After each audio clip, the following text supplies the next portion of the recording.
1778. Go Good use goal it. today, man. WellPlus.com. Text credit at 501-352-1778. For every no, your credit will be the key to your yes. WellPlusConcierge.com.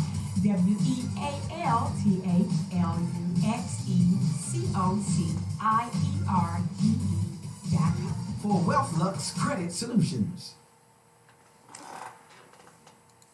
You got it. He's Little answer to your aggravation. The Joy Network.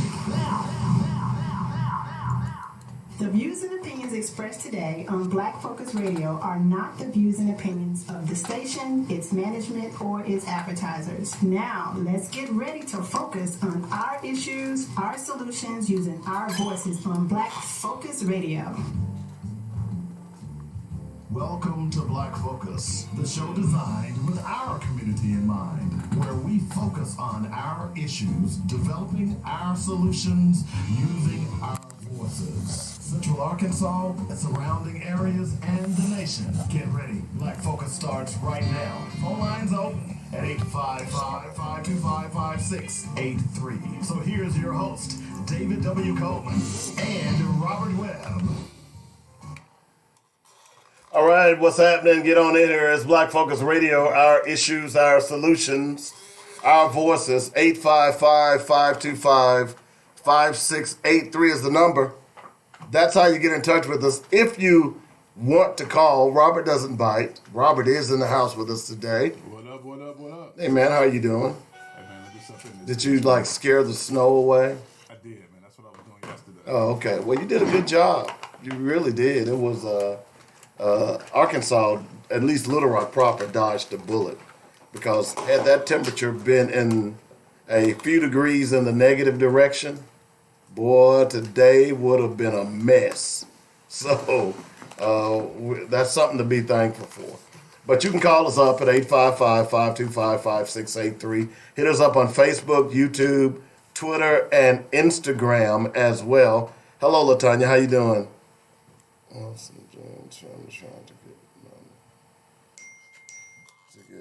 Let's see. Okay, I'm here to hear about your thoughts on Jen. Oh, okay, we'll talk about that in a moment. But also, you can make sure if you miss any of the show, I'm sorry, I got kind of, people send me messages and I have to read them a couple of times. Sometimes they're not that clear, but I understand what you're saying. Also, don't forget to join us on the podcast. So if you miss any of the show, go out to any of your favorite podcast platforms and we be there, okay? We're getting some downloads, so that's a good thing. Now, if you want to make a donation, you can do that as well, $1, something like that. Nothing significant, but that helps the show keep going. So appreciate all of that. So, Robert, how you doing today, man? Hey, man, I'm good. I'm up in this piece, man. Boy, wear your coat. Not wear your coat. You up in here. Hey, I'm down, you bro. got fur up there. Exactly. Man. It ain't Hey. that serious, Dave. Man, wise man always carries his coat. You up in here in fur. Man, I ain't playing. I've been broken down too much on the highway. No, bro. If I gotta walk, You gotta walk, you gotta be warm. I'm man. gonna be protected. I feel you on that one. Trust me. Hey, man, I got my coffee, man. I'm rolling, baby. I'm Okay, throwing away, well, man. that I'm coffee throwing ain't away. gonna be messed around, have a flat tire, don't have no spare. Yeah, you see how good that coffee And works. you know I don't have no spare, man. You know Oh, that. well, see, I don't have no spare. I'm not wishing any bad luck on you, but see, You already did. that ain't You good already at did. all. You already did. But, that is interesting because it makes me aware that whenever you piss me off, Yeah, and when you get that call, you just need to come get me. Don't even ask no questions. revenge is a dish Don't even ask no questions, man. Just show up. that I man. gladly Just show serve up. cold. Just show up. Don't ask no questions. Don't ask me where I'm at. None of that. Just show up. Just saying. So next time you smart off at me. Well, you gotta ask me where I'm at. Don't ask me what happened. Just show up, brother. Yeah. I'm glad you told me.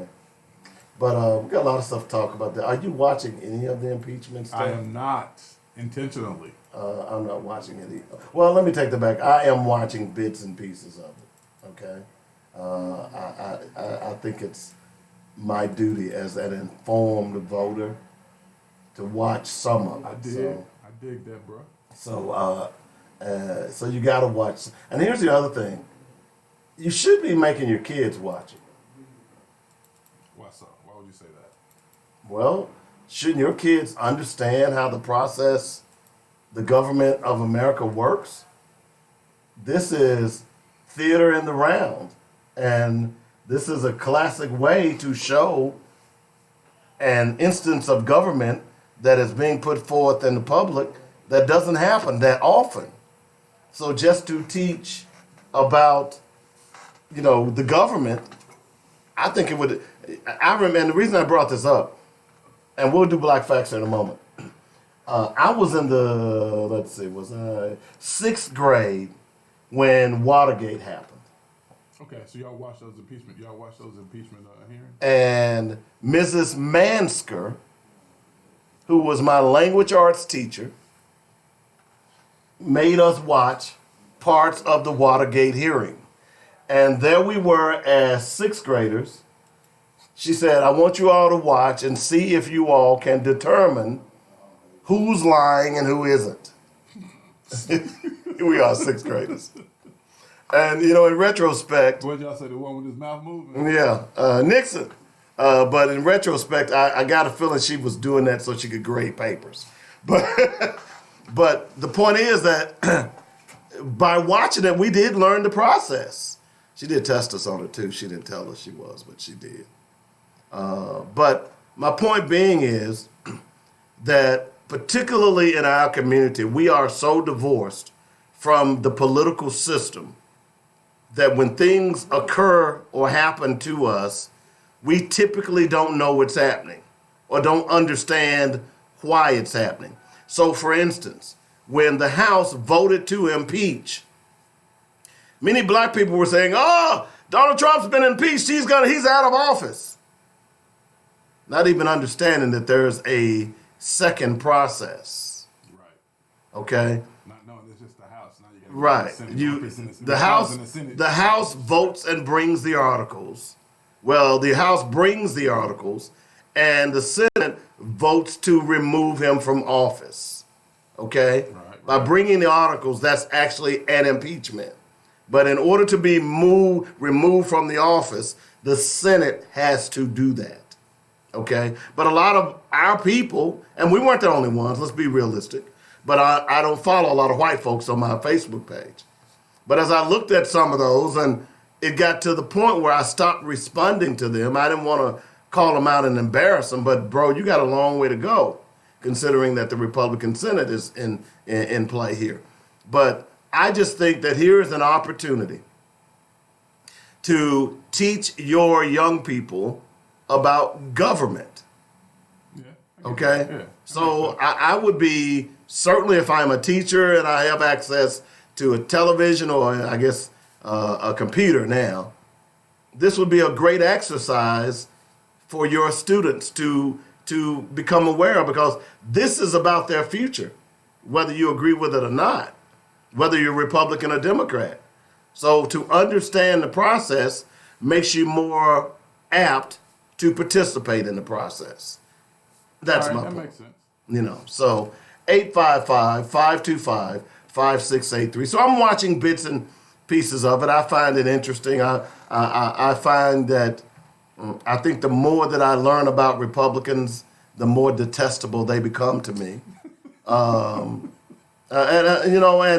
I'm just being realistic. You can't stand on your moral high horse, and then when obvious things are put before you and you are sworn to uphold that office, and 21 of you all get up and are not even in the proceedings yesterday, it's just ridiculous.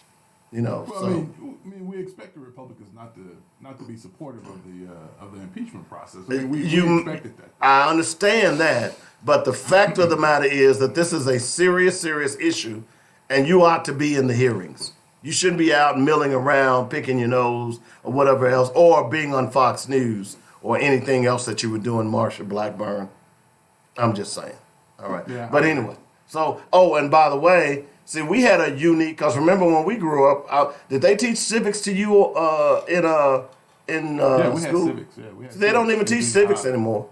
We started civics when we were like 5th grade. Yeah, I think I had it. I remember taking it in ninth grade.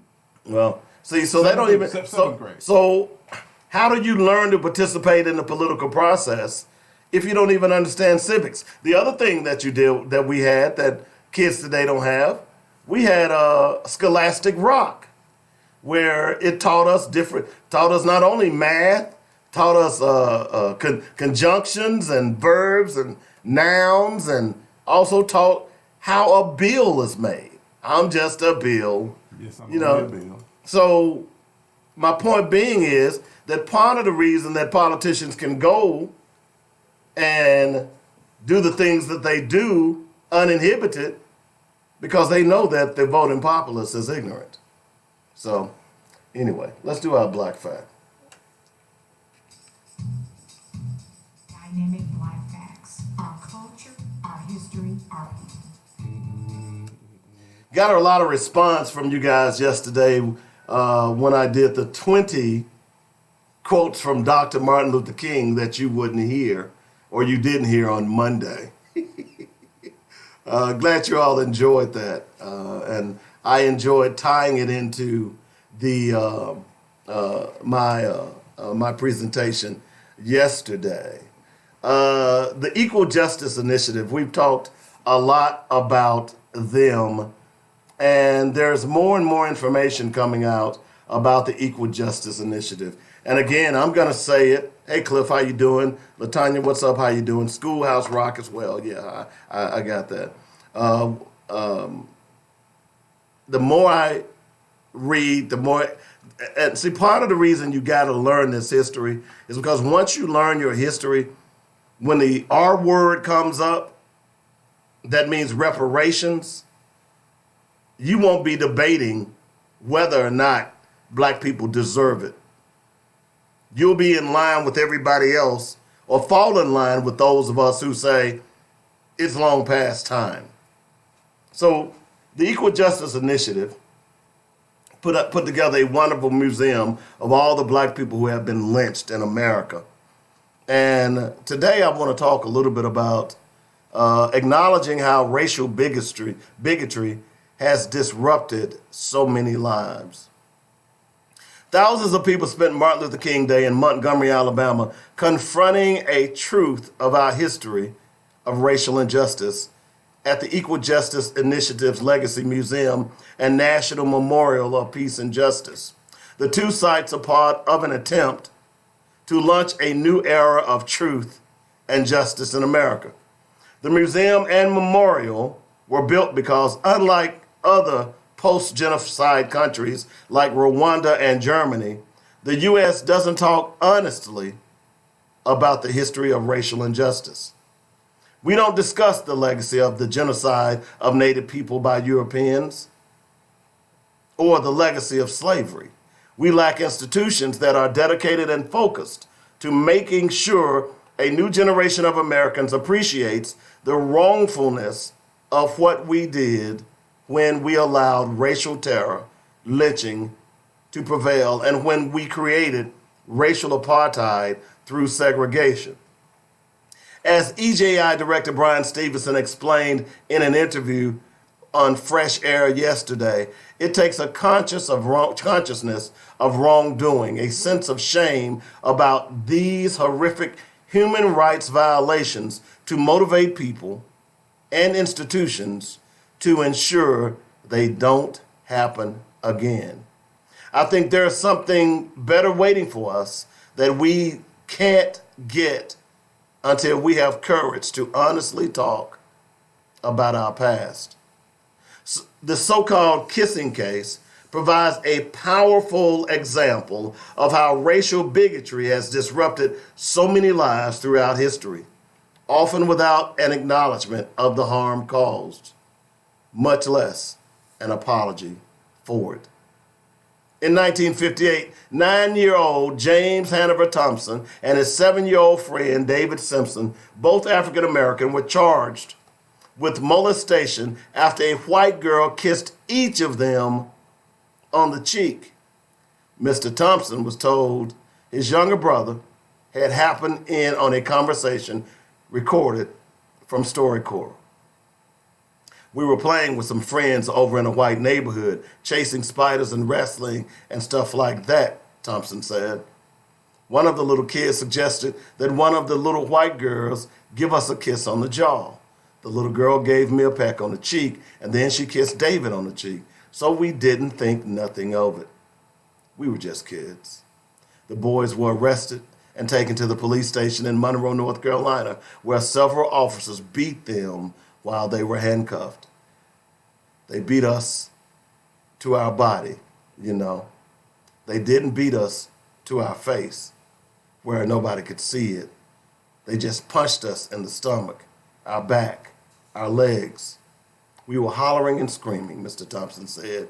We thought they were going to kill us.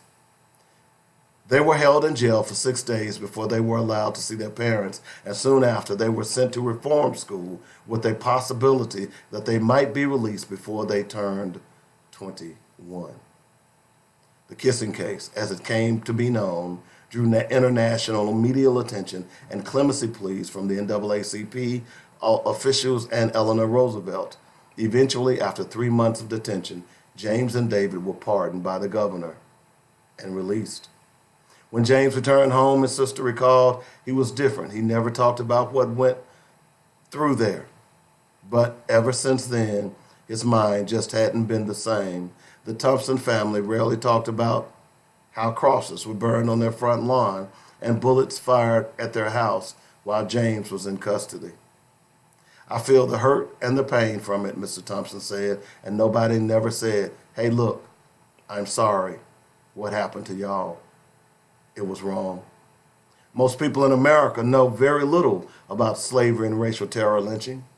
And that's why today, when we have evidence of bias and discrimination, there's not a responsiveness to it there needs to be, Mr. Stevens explained on Fresh Air. Until we reckon with history, we're not going to ever be free. And that's our Black Fact for today.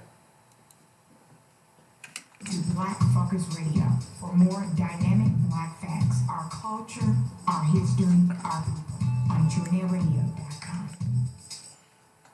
Now, LaTanya Grimes Gibson just posted something, and LaTanya, if you were here in front of me right now, I would kiss you.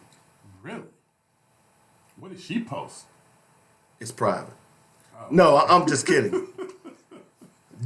I get the biggest thrill when someone makes this post. Never heard of this story. Wow. That is why I do Black Facts. Because of all the things that we talk about, to educate someone on something that occurred to our people that we never talked about, it gives me peace. We do the show, baby. Because these are the reasons why we must talk about these things. Because there is no reason on God's green earth why any black person, I don't care how well the master treated you, that you should not be wanting reparations. Where you should not just want it, where you should be demanding reparations. Because what was done to black people was an abomination.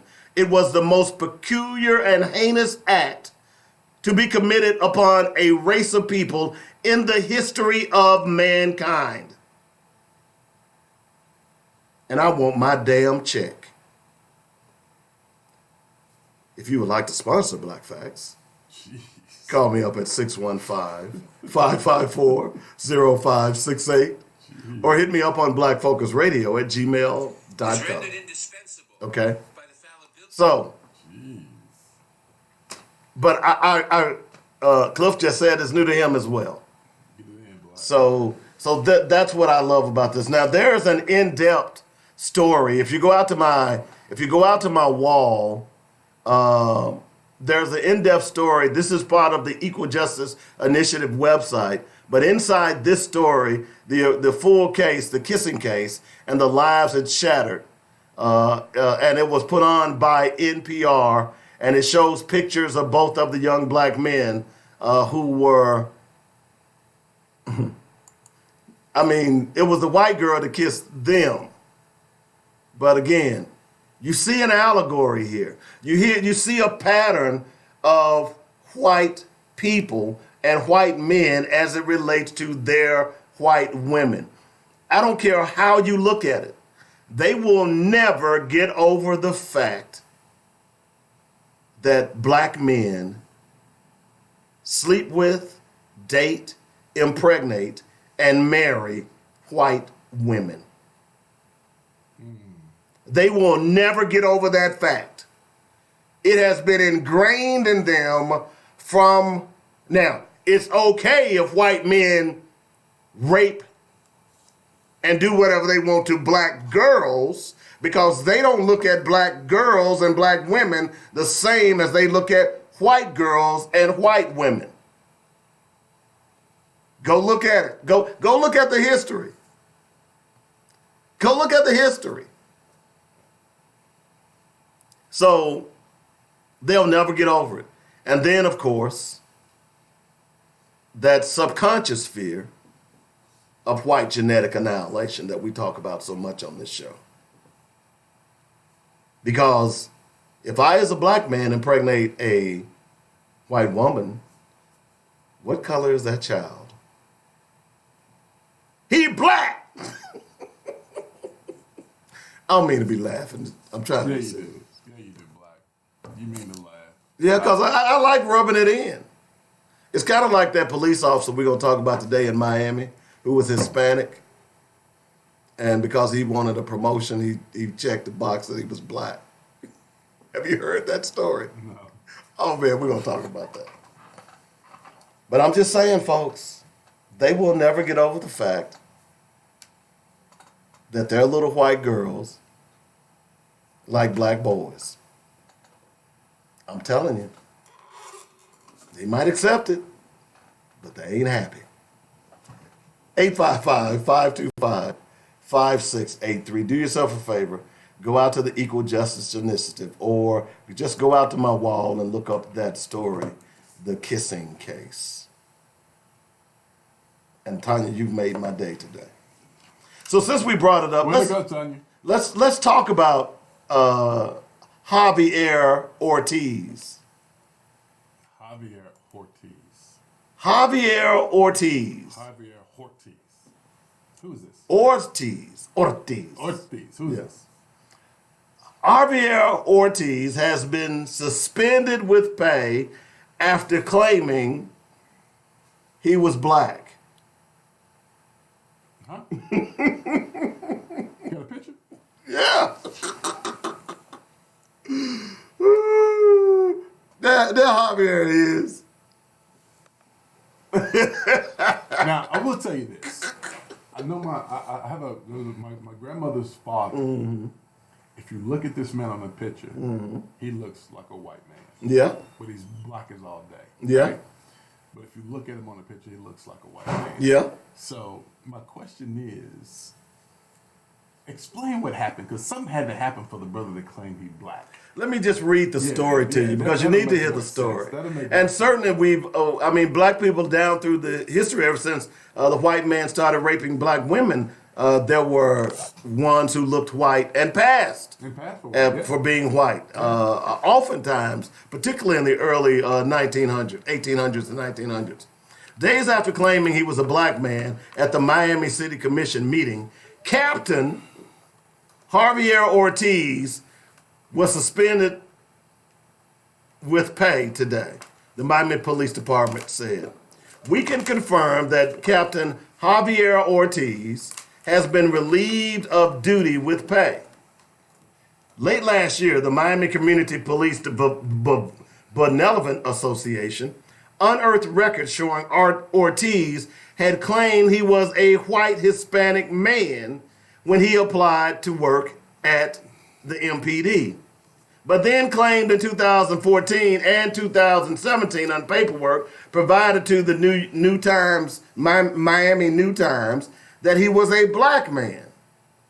The U.S. Department of Justice was monitoring the department at the time, and black officers accused Ortiz, already the most controversial cop in Miami, with a long history of racist statements and faking his race to boost the department's diversity statistics. At a city commission meeting last Friday, the MCPBA demanded Jorge Colina address racism in the department or resign. During the meeting, Ortiz stood up and defended himself. He claimed he was a black male and said that after finding out he had black family members, the one drop rule means he's actually black. He also said he was a black male or a Negro while staring directly at the city's only black commissioner.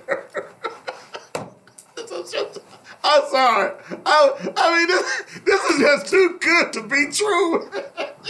I mean, you don't have to make this stuff up, man. Yeah, man, that's Okay, all right, let me get this together. Yeah, man, okay, I'm sorry. Finish, okay, over the weekend, the Miami-Dade County chapter of the NAACP called Ortiz's comments downright disturbing and has since called for his resignation.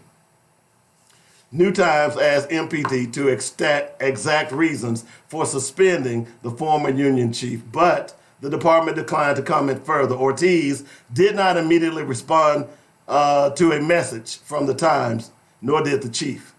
Ortiz is far and away the most controversial cop in Miami. As a former head of the Miami Fraternal Order of Police, do we need to say anything else? No, keep going. Okay, but I just needed to make that little point right there. He fought police oversight at every turn, praised Donald Trump constantly, and spent his free time defending cops who killed black people. He once drew demonic eyes and teeth on a mugshot of a black defendant. He also infamously tried to start a nationwide boycott of Beyonce after claiming her 2016 Super Bowl performance was anti-police. He has tweeted to support the officers who've killed Michael Brown, Alton Sterling, and 12-year-old Tamir Rice, who Ortiz called a thug. Ortiz has also repeatedly been accused of falsely arresting black people, including NFL players Jonathan Vilma and Robbie Anderson. NBC Miami last year reported that the Miami-Dade State's Attorney Office is investigating whether Ortiz's apparent abuse of city's off-duty work rules violated the law. Ortiz was also accused of fabricating an arrest report that conflicted with video evidence from a beating he was involved in during a 2011 music festival. The matter was referred to prosecutors, but state attorney's offices took no action. He nearly lost his job in 2017 after he doxed a police critic who had complained about an officer driving at dangerously high speeds. Ortiz posted the woman's personal contact information online, so the woman, Claudia Castillo, obtained a temporary restraining order against him. Why wasn't he arrested? Okay. He was taken off the street until a judge lifted a stay order. As of 2019, Ortiz has amassed 42 citizen complaints and been involved in 18 use of force incidents. So that's the story. So here is a racist Hispanic male who thinks he's white. Said he was white. Said he was white. People want to be black when it's convenient, though. Oh, and that's my point. You getting ready to have a lawsuit? I'm black as hell right now. How much money is it? I'm black as hell right now. I gotta. How many of them gonna fall for reparations? How many gonna claim blackness if reparations ever come about? Oh yeah, all of them. You know. So in fact, I saw a story. I want to say I saw this a while back in South Dakota where this white man has been getting millions and millions of dollars from the federal government because of some Native American law, and the money was designed to go to Native American. Mm-hmm. So yeah, they just something else, man. Yeah, you get the text, you get your check too.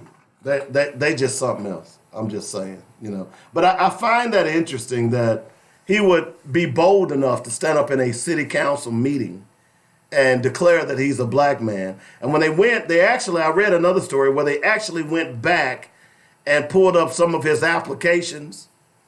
He either checked Hispanic or he checked white, but he didn't check black. So, yeah, you're right.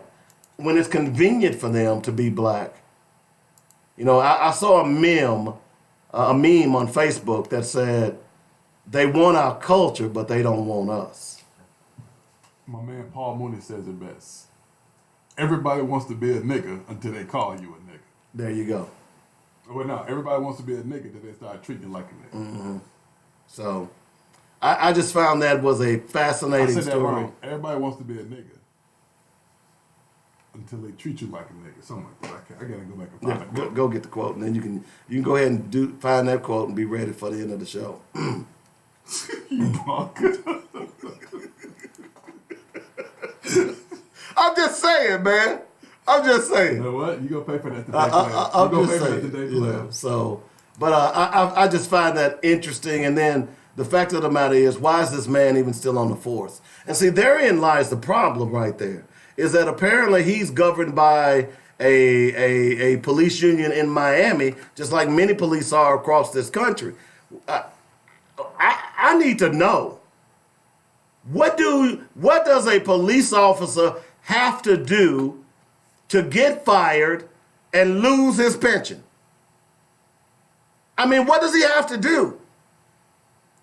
I mean, how do you expect citizens to show any respect to a police department like this piece of crap right here, and the many others that are across this country, like Charles Starks right here? How do you expect for people to do that? By the way, I've heard that Charles Starks was initially sent to the training department. They didn't want him over there, so they've got him somewhere like in records or bookkeeping or something. They need to just give him a desk and sit him in a corner somewhere. But I mean, how do you fix this? Because you talk about the president as Teflon Don. No, police. They can go out and commit all kinds of heinous acts. Rape, murder, torture, drug dealing, you name it. We've seen instances of all of those above and many others. But these guys don't go to trial. They don't do any How time. would that though? I mean, I think we keep overlooking the fact that police departments or police officers are above the law, and you don't hear an outcry from the white community because, again, I gotta keep telling y'all this. There are some white people who say, "Hey, the police protects us from them." So it is what it is. You don't get the outcry. I mean, I think it's really telling when I guess it was last year, City Director Lance Hines said, "Hey, you know, this crime is getting too close to us." Saying it's okay for them, but we don't want it in our neighborhoods. It's getting too close to us. What does us mean? That mean white people? I think that was very telling. Yeah, I would agree with it as well. But again, I have to ask the question, what do you have to do to fire a police officer? Can any municipality in this country give me a legitimate way to get a police officer fired? Because you would tend to believe that if that officer breaks the law... If you're a black officer, you can get fired for sleeping in your car if you're black. True. Because, you know, Jolly was hit. That's what Jolly told us. Jolly was terminated for sleeping in his car. You're talking about a guy who broke up a robbery off duty at ULR, single-handedly broke up a robbery, and you fired a guy like that. But again, too, Jolly was not a, you know. He wanted to go along to get along. He wanted to go along to get along type Right. guy. Had he been, he might have still been there. If he kissed Button, he spent a lot of time on his knees. So, what do you have to do for a cop to get fired? Because we know murder is not one of them. You would tend to believe that if a cop broke the law, considering the fact that his job is to uphold the law, that would seem like a legitimate reason, wouldn't it? Yeah, that makes sense. If you break the law and your job is to uphold the law, it's kind of like me making widgets. Yeah. And you know, when the widgets come down the line, I don't know if y'all ever, I know some of y'all are sophisticated, y'all have never worked in a factory where you sit all day and stuff come down the line and your job is to punch a hole in every widget that comes down the line. So you decide that, hey, I ain't gonna do every widget. I'm gonna do every other widget. Pretty soon you're gonna get a hearing, or at least you will hear from the line supervisor. Hey, Dave, look, man, every 1 out of 2 widgets that's coming down don't have the hole punched in them. If you don't get that hole punched in the widget, we're gonna have to move you to another department. So you still don't punch holes in the widgets. They move you to another department. You get to that department, you start screwing up. Pretty soon you've seen the dough. Because your job is to be a widget puncher. I'm paying you to be a widget puncher. So if I'm paying you to enforce the law, and I say I, because I, being the taxpayer, if I'm paying you to enforce the law and you break the law, then you should be the way of the widget puncher. Out the door, bro. I'm just saying. But maybe, who knows? Maybe I'm just still living in that Pollyannish world that depresses me. Anyway, here's another story talking about racism. So, Robert, let's say the lottery today. Okay. I believe one of them is $317 million. Okay. You gonna buy a ticket? No. Why not? I ain't gonna win. How do you know? You can't win it if you ain't in I got a it. better chance to get struck by lightning. You can't win it if you ain't in it. Nah, bro. I'm gonna pass. I'll let you go by one. Well, I'm glad you didn't give me some philosophical argument. What? I just felt. Well, I just- No. They don't ask me for my kids' grades when they don't ask me for my kids' test scores when they ask for my $2, do they? Well, if that's the case, then I ain't buying your damn ticket. Ask for my kids' test scores if my kid can't get no scholarship. But if y'all want to support that, go ahead. Just another way that we support folks who don't support us. Just go ahead and get the money. Go ahead, do it. Do your thing, players. Do your thing. Support the lottery, players. Do your thing. I'm sorry, y'all. But they don't ask for test scores, do they? Do you go to Tunica? Tula don't get money for scholarships. Yeah, they do. When? I ain't got no kids in Mississippi. Okay. And honestly, so that justifies. So you can go to Tunica because you ain't got no kids in Mississippi. Look at what Mississippi. they use the money for in Tunica. In Tunica, they use the money for education. They don't use it for scholarships. Yeah, they do use it for schools. Yes. So yeah, no, I can spend money in Tunica play. Okay. I just wondering. But now in Memphis, that might be a totally different story. That money goes to pay teachers. Memphis ain't getting nothing because Memphis don't have nothing. Memphis got a lottery. No, they don't. Tennessee does not have the lottery. Tennessee got the lottery. I used to buy tickets in Tennessee. Tennessee. Well, wait a minute. Do they? Yeah, they do have the lottery. Jesus, what are you? Yeah. Whenever you smoking, I want some. I'm out. Sorry. Say I'm out. Oh, that's right. Now that I think about it, they did. Yeah, they got the lottery. They do have but the that lottery. lottery goes to pay teacher salaries, and that part of that goes to education too. Unfortunately, we didn't do that with our lottery system. Well, We I had asked. ours to do, and that shows how bogus it is. And big shout out to Bill Halter. Bill Halter, my friend, good job you did to bring the lottery here. I want to give him his props because he did that when nobody else was on board. Bill Halter did that when nobody else was supportive of it. He went out and got the lottery. He did that single-handedly. And I'm giving him all the props. The reason why is he did that when everybody else was saying no. Well, I didn't mean to get into a philosophical conversation about the lottery, but the reason I'm bringing this up, let's say you won the lottery and you had that $317 million check. It wouldn't be that much. It would probably be like $150 million after taxes and something like that, $170 million. And you go to the bank, and the bank calls the police on you. Well, I wouldn't have that problem. Why wouldn't you have that problem? Because if I won it, wouldn't nobody know. It would be nobody's damn bank. Well, you're going to have to put it somewhere. Well, I'm putting a mattress. You can't cash a check in a mattress. I ain't gonna cash it. Well, you just play along. Okay, I'm gonna play along. Yeah, I'm gonna go to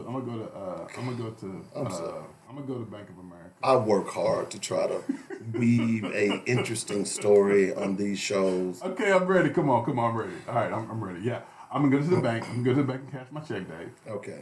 So you go to the bank to cash your check, and the bank calls the police on you. Okay, no problem. Why is that no problem?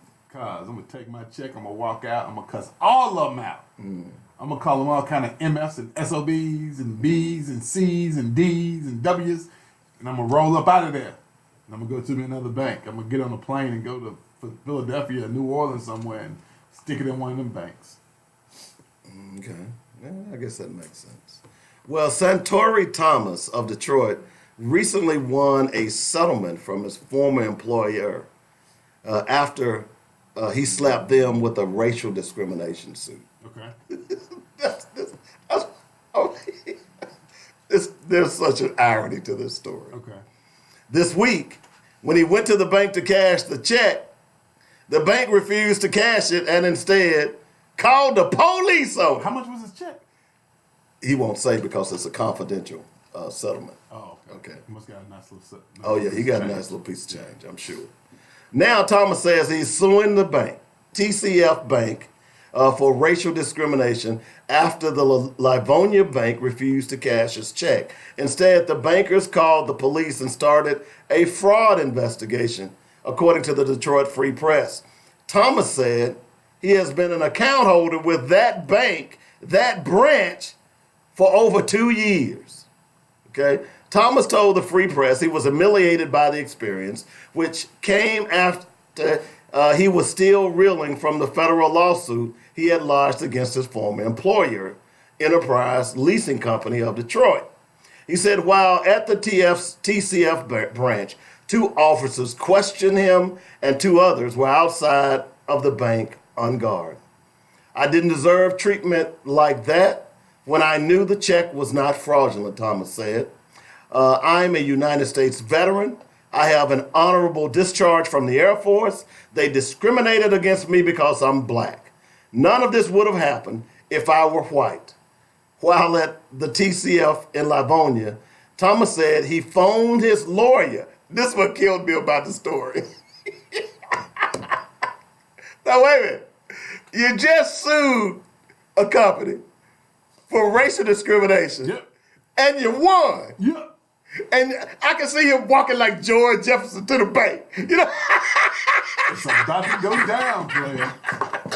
It's about to go down. Can you just imagine you got that check in your pocket?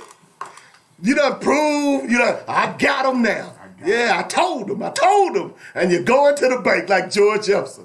And you get to the bank and they call the police on you. Man, you 38 hot right now. But you call your lawyer, you smart. But you You're say, like, I'm 1 for 0. oh. Go for 2 and 0. Thomas said he phoned his lawyer, Deborah Gordon. And sounds like Deborah is a sister. Sound like it though. To explain to the bank employees that the check was legit. And you got your lawyer on the phone. And she's telling you. Deborah said, hang up, dog. I'm finna file these papers in federal court right now. Just hang up the phone. But the bank didn't believe her either. She must have been black. Yeah, she was black. You already know. I got on the phone with the bank. I sent them my federal court complaint to see that it matched. It did everything, according to Gordon. Obviously, assumptions were, and I could see her say this, obviously, assumptions were made the minute he walked in based on his race. It's unbelievable that this guy got done with a race discrimination case and he's not allowed to deposit the check based on his case. It's absolutely outrageous. They could have called the bank that issued the check. They apparently didn't do that, didn't do anything because it would have all been verified immediately. Police told Thomas that the computer system at TCF Bank read the settlement check as fraudulent. That's a damn lie. That's a lie. Okay?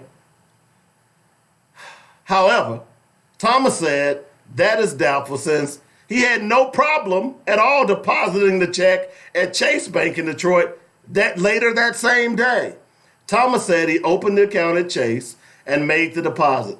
His money was available in 12 hours. So I'm laughing at this, but here's a classic example of how your banks still discriminate against you. And what I would have loved for him to have done was to take that check, if one was available, to a black bank. Because here this man is, he's helped that bank make money for 2 years, and he goes in to deposit a check. And they say, oh, Negro, We don't need your money. that ain't happening here. That ain't even your money. Fraud! Fraud! Oh, citizens of rights! Citizens of rights! Citizens of rights! But the point I'm trying to make is this, is that you got to start understanding how your money is being used against you. You've got to start understanding that. And if banks are treating your people with disrespect, you shouldn't be going to those banks. You shouldn't be going to those institutions. The same with churches. If black churches today said, hey, we need some economic development in this community right here, I want you all to go and set up a small interest loan so that some of the people in my parishioners can come to your bank and get loans for houses or businesses.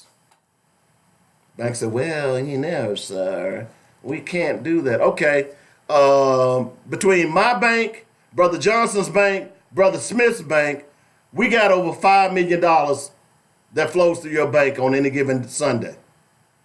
We're moving our accounts somewhere else. You think that pencil neck geek would change his tune? I know he would. See, there are ways that we can utilize our influence to make things happen for us. We just haven't been, we don't even listen to people who tell us how to do it. But I just found it interesting that here's a brother that just won a racial discrimination suit. Oh, he gonna win the bank suit. This brother. He gonna win this suit. But are you sure he's gonna file it though? The way Miss Gordon sounded, check this out.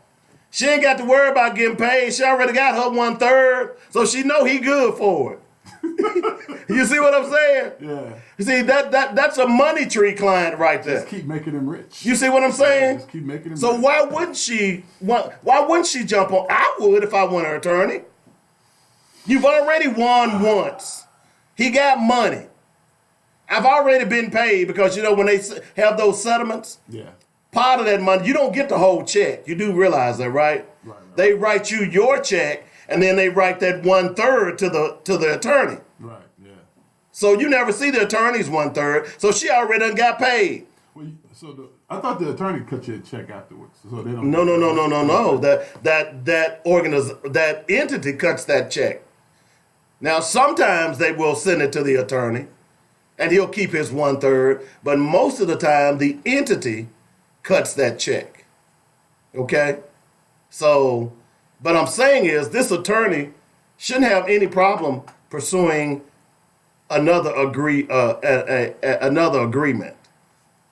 And if I were that bank, I'd be concerned because she just won. She got a track record. You see what I'm saying? Yeah. Wait a minute.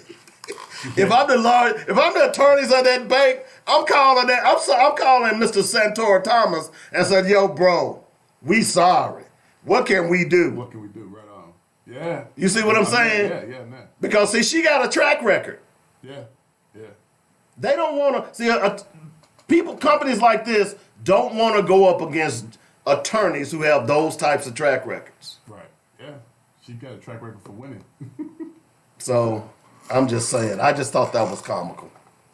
What a bunch of dummies. And the point is that typically when you go to a bank and they kind of look at your check and it's written from someone else, I thought the first thing they did do was get on the phone and call the bank. They don't do that anymore? I don't know. Anytime I haven't taken a big check in the bank in a long time because most of the time They just do direct deposit. Direct deposit or wire transfer. Right. So I don't know. But I always thought they did that. I mean, and then if nothing else, when they send it through their machine, typically it'll flag if there's something wrong with it. But as he said, when I took it to the bank later on that day, it went through their machine, no problem. It was all good after that, huh? Uh-huh. So somebody had to reach out to touch somebody. So do you think the employee, the teller, gonna get fired? She will if she No, black. I doubt it.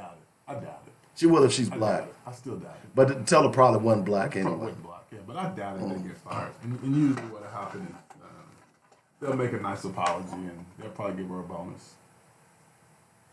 Well, they better save something for Mr. Thomas because he's gonna want his. He about to get him. He about to get him some. You know, so He about to get him some. you gone, bro. You gone. 855-525-5683 is the number. Let's see what else we got on the agenda today. Oh, did you hear any of the first half of the show yesterday about Bloomberg? A little bit of it, yeah. Okay. Well, Michael Bloomberg, this is what he's doing now. Bloomberg pledges $70 billion to bolster Black America in a new plan.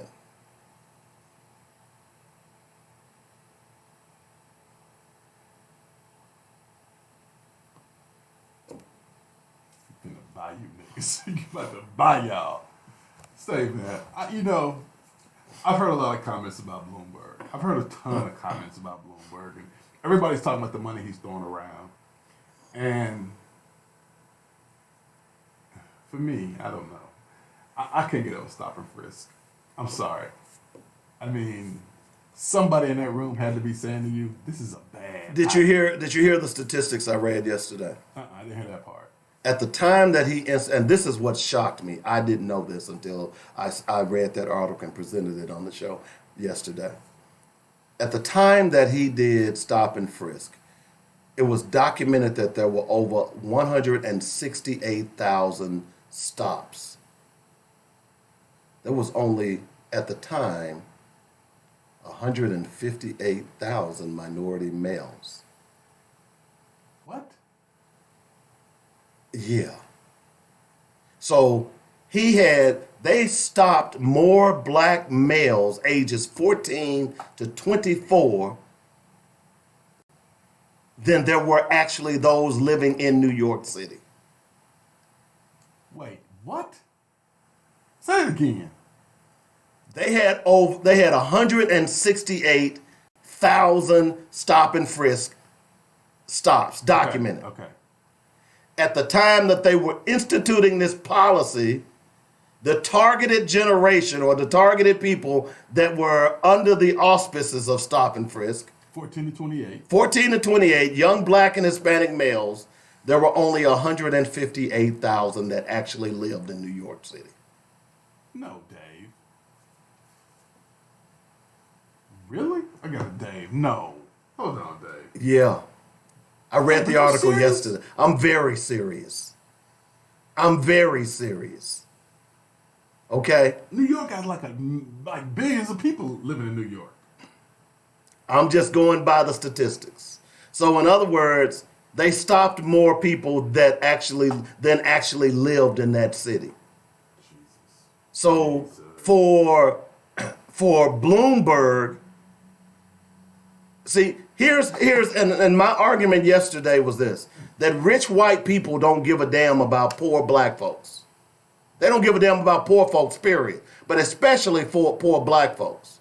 And as you were saying, and we'll continue this conversation after the break, as you were saying, someone in his office had to be telling him that this is wrong.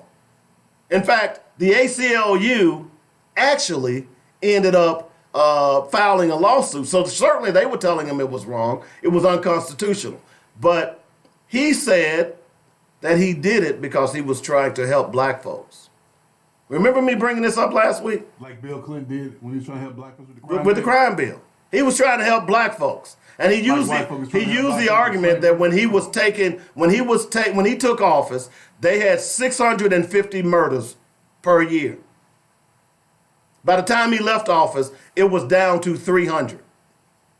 And he based that on stop and frisk? Yeah. This is Michael Bloomberg, because he was in Little Rock for Yeah. the Martin Luther King and, thing. And I heard all the stuff he talked about, and people are really starting to feel him. In fact, he came into Little Rock under secrecy. Yeah, and people are starting to feel him. Feeling what? People are starting to feel him. They say they're feeling Michael Bloomberg. They're feeling him. They're feeling the stuff he's talking about. But I can't feel you, bro. The same person Stop and frisk. that looked at black males and said, hey, you are a potential criminal. I'm going to violate your civil rights, your constitutional rights, because I'm trying to save you. I think we have to remember, too, he was married with my boy. What's my boy name that killed himself? Browner? Yeah, I believe so. He was married when Browner went through all the stuff he went through. Come on, man. Skip me with all that. So now he's trying to throw out a $70 billion deal. Well, yeah, I'm going to buy your vote. He gonna play $70 million in his own dollars. He's talking about when he get elected. I'll read the article here in a moment. Yeah, But I don't really give a. I'm just, if you all fall for that okie doke, y'all will fall for anything, and I'm done with you. I'm just saying. None of them are that great, but a white man who said that you're the problem, so we're going to treat you like a criminal regardless of not if you are a criminal. While white criminals ran free in New York at that time, y'all crazy as a Bessie bug. Back in a moment.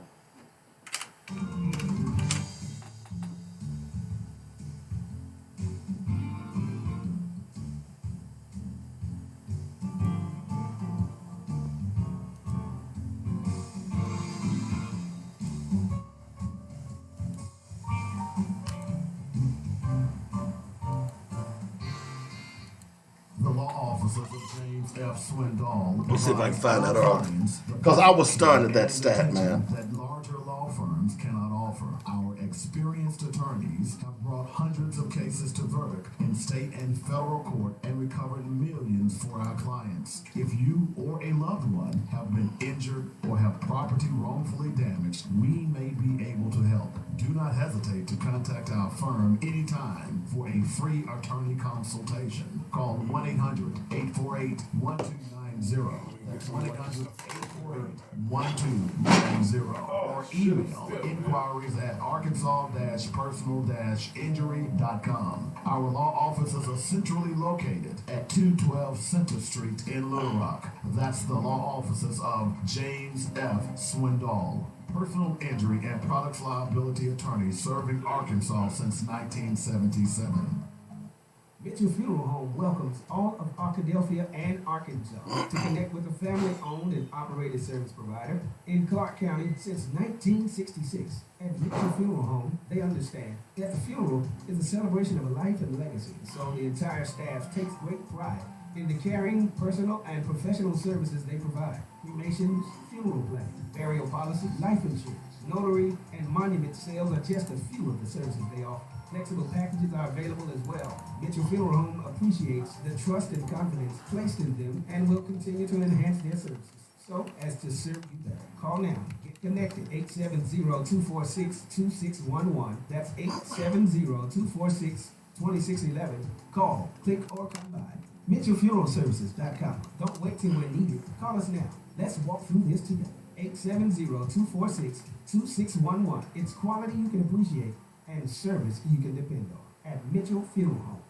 Hi, this is Alvin from Habibi's 4317 East Broadway in North Little Rock. You still have the green top at your very next stop. The same great service, but more of it. Give us a call, 501-663-1553 or 664-2992, or call our toll-free number, 1-877-HABIBI-1. Diapers, pull-ups, hospital beds, wheelchairs, Simply Fit, diabetic supplies, underpads, and more. Your durable medical supply center. LeBron James is the greatest player we've seen this generation. You have to be careful when you start saying, well, he wasn't as good as Michael. Or he wasn't as good as Bloomberg claims he wasn't asked about stop and frisk until he ran for president. that lives down the street and See, he's one of the most, so that's what you call an insidious liar. he's got that little purple finger. He's like, get off my lawn! Get off my lawn! Join the weekly sports magazine every Saturday, 8 to 10 a.m. on joynetradio.com. Get off my lawn! You got it. Easy Rock's answer to your aggravation. Joy Network.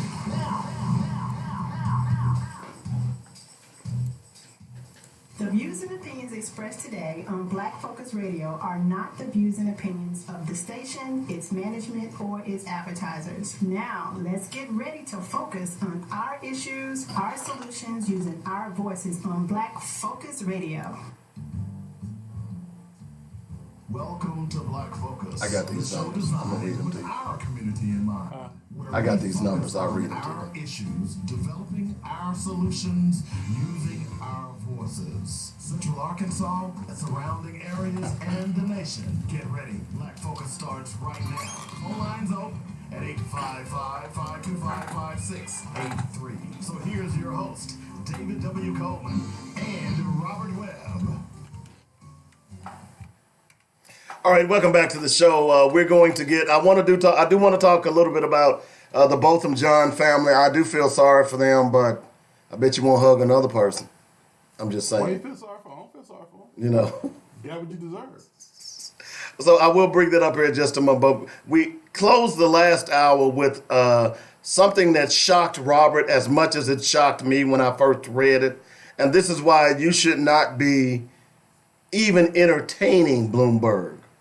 Because Bloomberg is a racist, just like all white people. And see, white people think, I told y'all I'm done forgiving white people for their racist activities. I'm done with that. I'm not turning another cheek.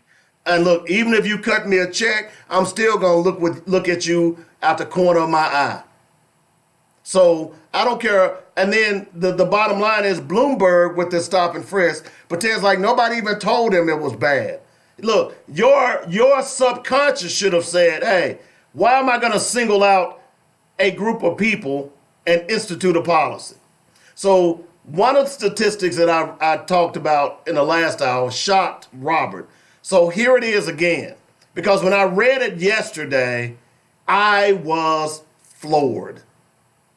One of the most appalling statistics I've ever read about racial profiling comes from the 2012 New York Civil Liberties Union report on the NYPD's racist stop and frisk policy.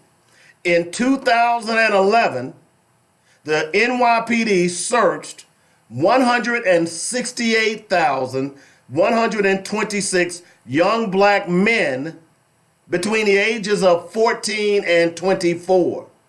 Depending on your knowledge of the relationship between crime, race, and population statistics, that might not sound alarming until you realize one thing. In 2011, the entire population of black men in New York City was only 158,406. Jesus Christ. Bloomberg, no. You get that, right? Oh, yeah. So how the hell can you come to my neighborhood and dare to walk in a parade about Martin Luther King when if Martin Luther King would have been walking in your city while you were mayor, he would have been stopped and frisked. And you all stupid black people are buying his water hook, line, and sinker. Wow. Let me say that again. Wow. And then when he's confronted, he obfuscates the point. He said, at one point he said, oh, I made a mistake. It's time for y'all to get over it and move on. Oh, they said that about slavery. Rich white people don't give a damn about poor black people. And Michael Bloomberg has proven that beyond the shadow of a doubt. Because Michael Bloomberg didn't institute any policies that would create, just like I say, in any city. You want to stop crime in your city? Then get jobs in your city. Create policies that's going to create an economic boom in those neighborhoods that are suffering. Hiring police officers does not solve the problem, and stop and frisk not only didn't solve the problem, but it was a violation of the Constitution of the United States of America. Yeah. So y'all go right ahead and support Michael Bloomberg. He pledged $70 billion. Michael Bloomberg didn't say, hey, look, I'm setting up this fund. It'll be available at the end of the month. $70 billion. He didn't say that. I'm a pledge. And that ain't gonna be his money. Y'all go right ahead. Well, for me, man, all I know is Y'all go right ahead. all I know is I read this great article in the Atlantic, and I think it was a while ago about Bloomberg that under him, man, I mean, there were some things that were just really crazy, and one of them was the arrest in New York City skyrocketed. I mean, and of course, when you add stop and frisk, Yep. that makes sense. I mean, but you know, I know people get on me and say, Robert, is there anybody out here you like? Man, not yet. I just got to figure out something. I mean, hopefully somebody will get in the race pretty soon. I doubt it, but hopefully somebody will jump in pretty soon. Oh, he's even more disgusting. What happened? His initiative. Take a guess what the name of his initiative is. What? This $70 billion initiative that Bloomberg is proposing. What is it called? Nigga help? He might as well have said that. Bloomberg's Greenwood Initiative. Now wait a minute. What Greenwood? What is that name? That's a thing from Florida. No. Greenwood. Greenwood. Oh, Greenwood is in Tulsa. Exactly. Oh. What do you call it? He calls it the Greenwood Initiative. The plan is named after Greenwood District, also known as Black Wall Street, a Tulsa neighborhood that was once considered the most economically prosperous black community in the United States. The neighborhood was, we know all about the story. For hundreds of years, America systematically stole black lives, black freedom, and black labor, Bloomberg will say, according to his prepared remarks. And the impact of that theft over a period of centuries has meant an enormous loss of wealth for individuals and families across generations, a kind of compound interest in reverse. Well, it's time to say enough and to damn well do something about it. Damn. Sorry, folks. I'm not buying that. I'm not buying rich white folks, period. The only rich white people I can deal with, or rich people, period, is people who came up and worked their asses off and became rich, who came up through the hood. And some of them, they pretty bad too. I'm just saying. Y'all go right ahead and... I have to say this, I went back to find an article because there was something I wanted to read. So y'all go out to read this article in the Atlantic. If y'all want to vote for him, y'all vote for him. That's y'all. You need to post that. So it says, Bloomberg favors the use of forcible seizure of private property by the government, not only to build vital public infrastructure, but also to facilitate private development deals. Bloomberg called for the weakening of constitutional privacy protections after the Boston Marathon bombing. We have to understand that the world going forward, he stated, we're going to have more cameras and that kind of stuff. That's good in some senses, but it's different than what we are used to.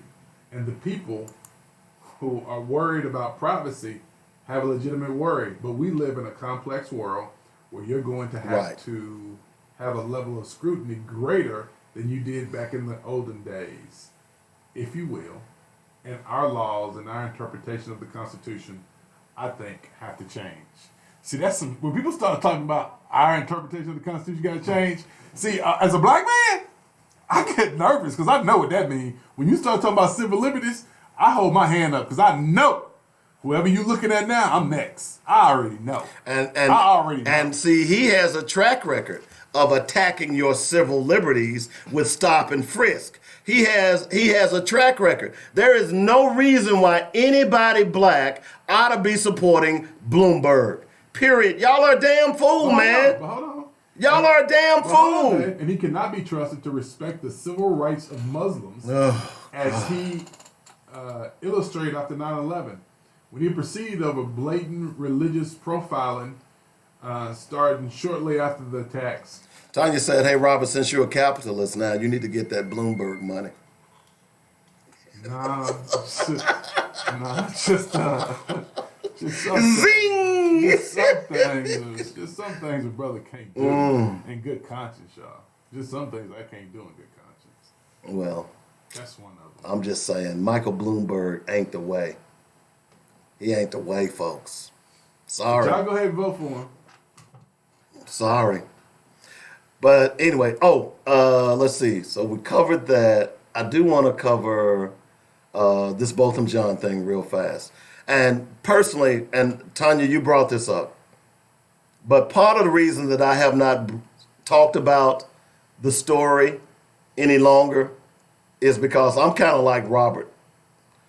You set into motion by that love fest of the murderer of your relative where you are today. That means that although Amber Geiger is going to serve time, you have no legal recourse to sue the city of Dallas. The courts have thrown that out. Now, it's under appeal, but right now you have no legal recourse. I hope they give y'all a hug. I hope that's what y'all's. So here's the latest that's thing. What y'all get. That's what y'all get, a hug. Here's the latest thing that they're doing.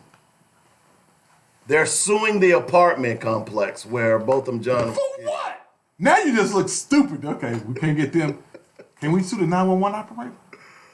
Let's go down the list. Just pick somebody to sue. Now, I'll be honest. I haven't read it because I had the same reaction you just had. Nah, I'm done with Now, that. and as I've thought about it, Go have a hug and sit your ass down somewhere. the only place Y'all embarrassing the black folks everywhere.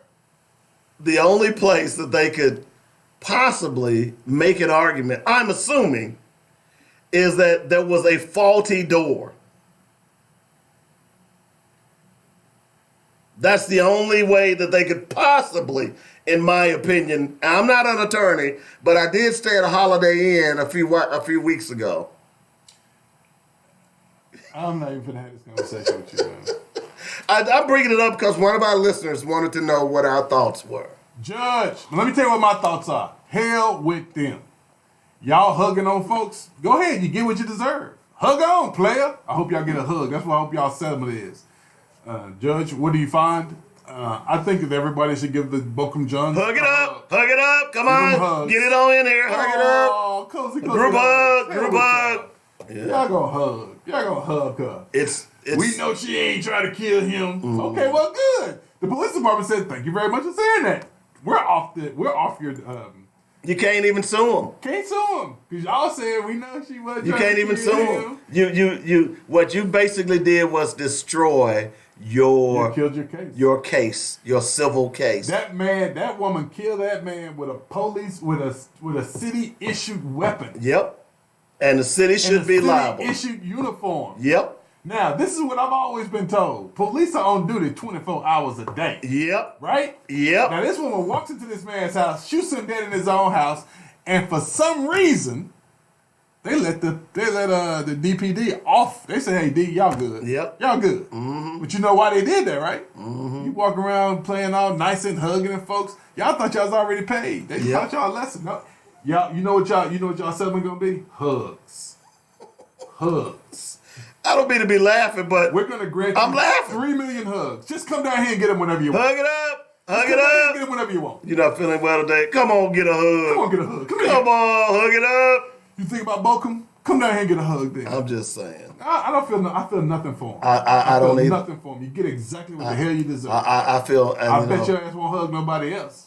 I feel nothing for him. And other black folks, let somebody shoot your folk and you hug them. You gonna get this same damn treatment. What the hell you gonna be hugging on them for? Let me ask you a question. Somebody white too. That's what kills me. If you be walking out the corner with this black somebody. I hate him. Yep. I hate his guts. I hope he die. Yep. I love her. We forgive her. Y'all forgive her? Well, you know what? If y'all forgive her, we ain't gonna give y'all no money then. Exactly. The way we say we sorry is how we cut y'all this check, but we ain't gotta do that now. Because y'all done forgave us. Y'all done forgave her already. Look at God. Ain't God good? Ain't God good? Every day. Oh, man, let me stop. Okay, so, by the way, one of the things in the T's, African Americans with degrees are twice as likely to be unemployed as other graduates. Y'all didn't hear that, did you? Nope. Let me read that again because, see, y'all spending all that money at these white colleges to get your, they used to always tell you, girl, get that paper. They can't take that from you. Well, you know what? What good is paper if you can't use it? We've been misled, folks, by our leaders within and leaders without. A new study finds that 12.4% of black college graduates were unemployed. For all college graduates, the unemployment rate stood at just 5.6%. Wait a minute. Something ain't right here. Something ain't right. If the unemployment rate is just 5.6% for college graduates as a whole, but the unemployment rate for black college graduates is 12.4, somebody been lying to y'all. Well, it's just about connection, man. I think that's about connection and having access to folks, right? I think that's what that's more so about. You just got connection, you got access to folks. And we haven't. I don't think we teach people how to network. We don't teach our kids how to network. It don't matter if you network or not. If they white and you black, you lucky if you get in. If they already got the token, you ain't getting in. And they sure as hell ain't gonna get too many of y'all, because then y'all be wanting to change the music and you be sitting over in the lunchroom by yourself, not congregating with the white folks, and they'll be thinking that you're plotting against them. But it's also about, Dave, it's so many things that we haven't. I noticed you just skipped over that. No, I'm not skipping over that, Dave. Because you know I'm telling the truth. I'm not saying you're telling the truth. I'm not saying I'm telling the truth. I'm not saying you're telling the truth. You know I'm telling the truth. I'm not saying you're telling the truth. Okay, some of your white friends must be listening today. All my white friends listen today. Okay, yeah, so I don't want you to be saying bad stuff with my white friends. Oh, well, I'm sorry. But no. Are they hiring? They don't hire black people. Oh, there you go. That's why. I'm kidding. That's why it's at 12.4%. There you go. Kidding.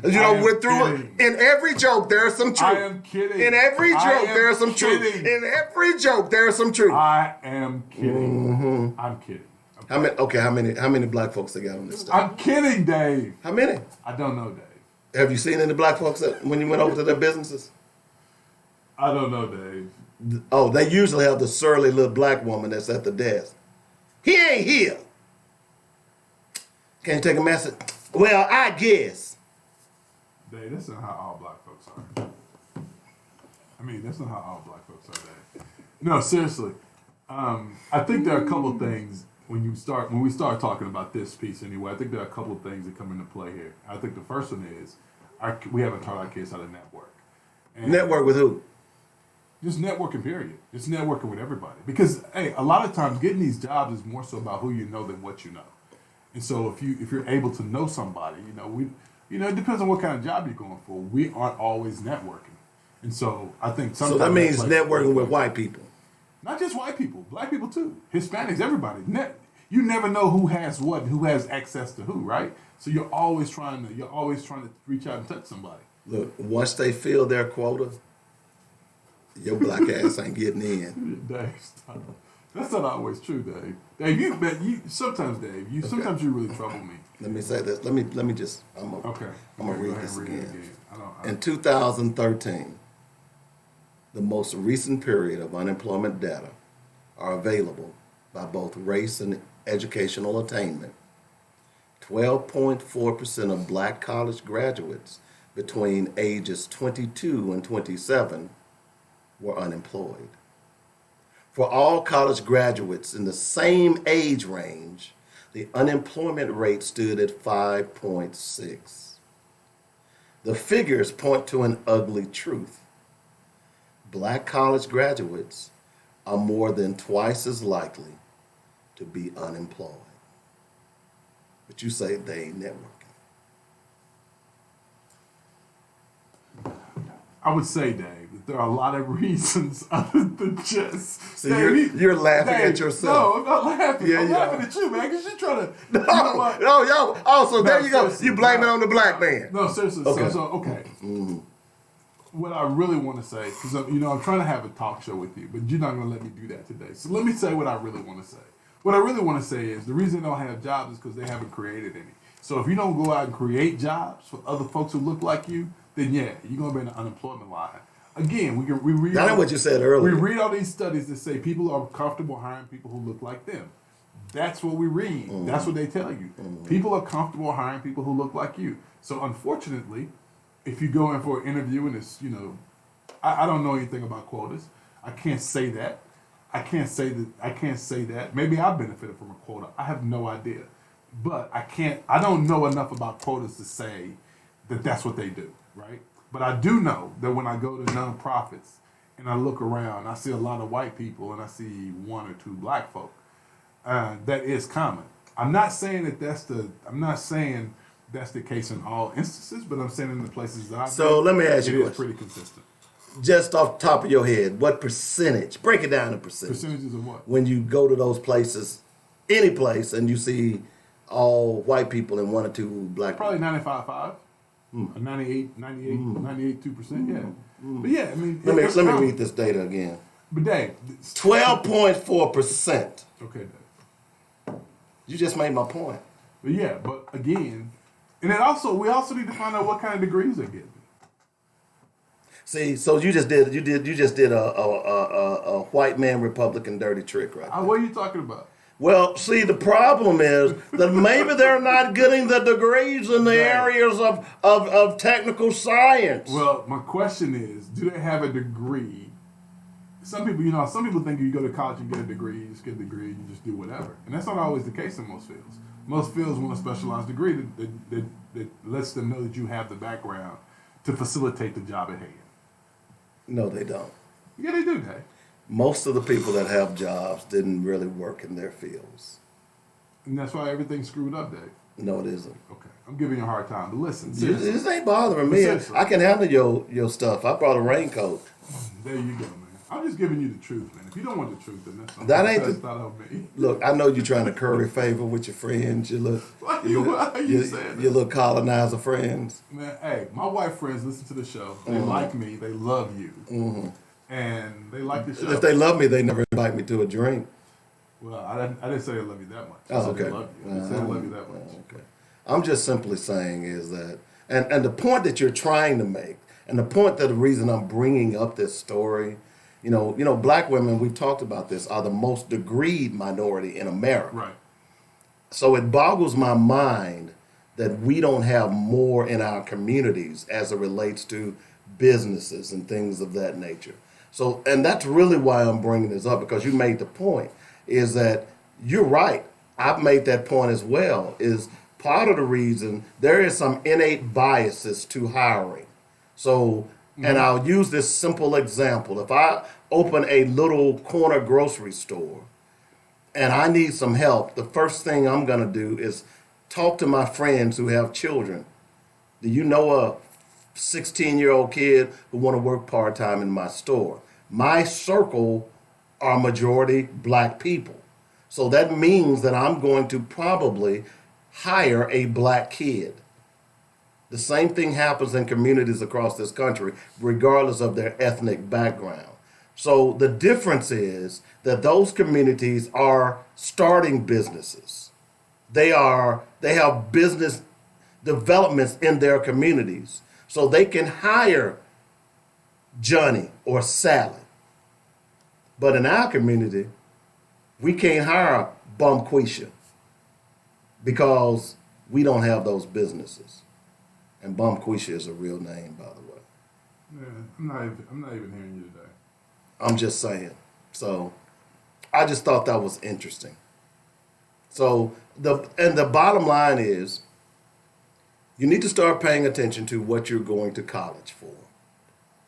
Just because you have a degree will not guarantee you wealth.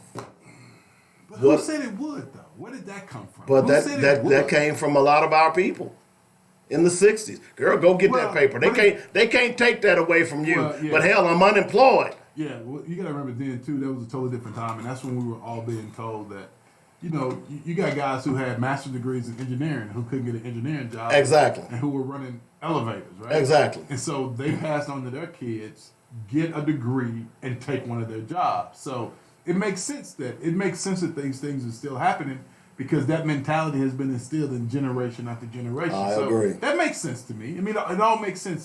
And part of that, I'm not going to call it ignorance, but part of the... What are you going to call it? I don't know. I'm thinking of a word. But part Ignorance of is a good one. Ignorance. I don't like calling my black folks ignorant. Do I need to pull up the word? I'm not going to ever use that word.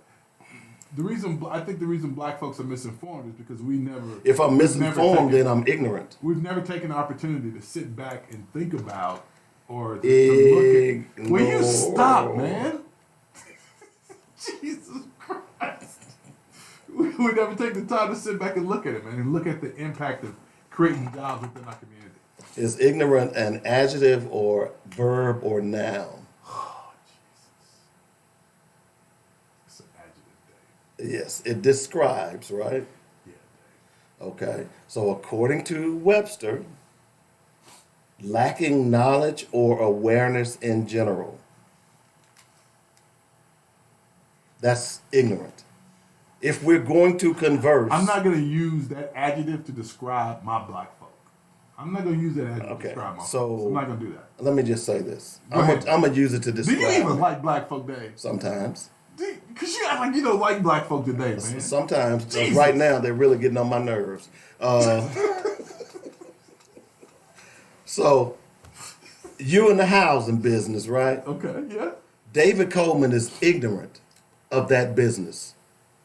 I'm not offended by that. I just don't like the word. Because many people have used that word as a negative connotation, which in fact it for really me is. it is negative. I don't like the word ignorant. I prefer you to use misinformed, uninformed, not informed. I don't like to call my people ignorant. I don't like to refer to my folks in terms like that, man. Okay, so here's some synonyms for ignorant. You gotta stop. Why you doing? I'm just saying. I'm indulging you what you just said. Cool. Okay. Indulge me, brother. Uneducated. All right, black. Unknowledgeable. Okay, black. Untaught. Unschooled. Untutored. Untrained. Illiterate. Illiterate sounds worse than ignorant. Let's just do. We could go with untrained because that fits. Untrained. Unlettered. We are untrained, Dave. Unlearned. Dave. We got untrained. Unread. Uninformed. You said uninformed. I use uninformed. Unenlightened. Unenlightened. Yeah. Unscholarly. Unqualified. Benighted. Backward. Benighted. Spell benighted. Is it B? Benighed. Okay. Benighed. HTED. HTED. Okay. I'm just saying. Benighted. Okay. I like that. Ignorant is not a bad word to me. Ignorant is bad. Well. Now, when I was a kid, I said that word. My mama slapped the hell out of me. Yeah. In relation. Don't you ever say. I am really deliberate about the things that I say about black folk, and the reason why is that I'm black, and so I really want to be cautious of the things I say and how I reference black folk. Just because I have a great gift of the English language and I utilize words, descriptive words, and you don't understand the context of that usage, that's your damn problem. Don't you have a degree? You feel free to use it. Don't you have a degree? I can't believe he called me ignorant. Well, what does ignorant mean? It means that I don't know about a particular subject. Okay, some of y'all can't cook. Y'all ignorant of the cooking. I'd rather use other words. Okay. I mean, because again, man, we were painted with these ugly words for years. That's not an ugly word. Well, it can be used in a very ugly way. So therefore, I don't use it. And people say, well, how can you say it? You don't want to use ignorant, but you always say nigga. There you go. Good point. I love nigga, by the way. Well, there you go. I love that word. Okay. Because you don't have to be black to be a nigga. Yeah, but we know who it's referred to when it's used. We do. But again, Dave, I just think, back to whatever we were talking about. Yeah, you just fell into your own little double standard there, didn't you? Mm-hmm. I don't have any double standards, man. Mm-hmm. I'm too legit to quit. Mm-hmm. One other story I want to cover before we get out of here, and then I've got some others. So, you remember back in the day, Robert? Did you have a fro? I had a fro in like the third grade. Man. Third grade. After that, man, you couldn't grow it, right? Nah, man, Jerry curl came in, so after third grade. I think it's after the 6th grade. I'm trying to remember the pictures. I think from 3rd to 6th I had a fro, and then in 7th grade I got the Michael Jackson Jerry curl. It was on and popping the first day I went up in Henderson, baby, with that little hair hanging down the front, that little curl. Hello, Robert! Oh, Robert! Then I had the little V in the back, like ready for the world. I was no good. What's that stuff dripping on my coat? No, I ain't had no drip for you. I ain't had no drip. Well, I wasn't so glow. I ain't had no drip. Well, you had Jerry curls. We had afros. And I'm going to tell you, man, I had a great fro. I mean, you know, my whole sophomore year, I never took my hair down. It always had it in braids or plaits, okay, my entire sophomore year. And it became a thing because a lot of guys were like that. And the thing was, girls wanted to braid your hair, okay? Right.